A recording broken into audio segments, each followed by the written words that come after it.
Mga kapuso, walang maliit o malaki pagdating sa pagtulong, lalo't bukal sa inyong puso.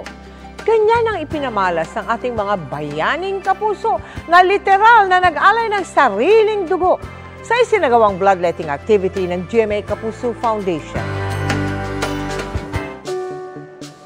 College student pa lang si Joanne, panata na niya ang dugtungan ng buhay ng mga nangangailangan. Taong 2010 pa lang, nakikiisa na siya sa ating mga bloodletting projects. At nitong Biyernes, isa siya sa mga early bird na nag-donate ng dugo.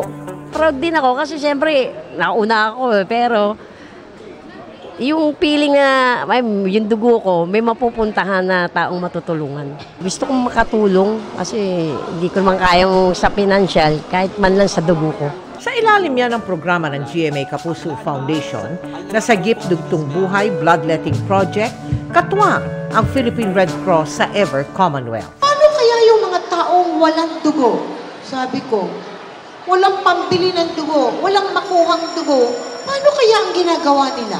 Yun, mga kaibigan, ang nagmulat sa akin. Gusto natin, mas maraming tao ang magkaroon ng oportunidad para mag-donate ng dugo.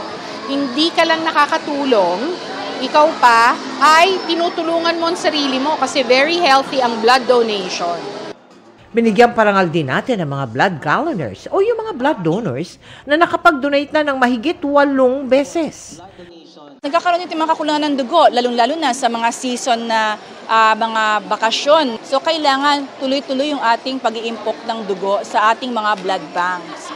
Mga kapuso, dahil po sa inyong kabayanihan, tayo po ay nakalikom ng 1,590 blood bags. Maraming salamat po sa lahat ng donors, sponsors, volunteers at maging entertainers na nakilahok sa aming proyekto. Bayaning Kapuso kami!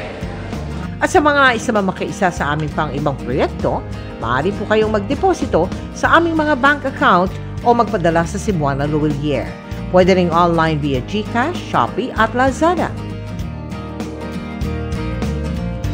Mga kapuso, kasama nyo kami 24 oras. Mag-subscribe sa GMA Integrated News sa YouTube.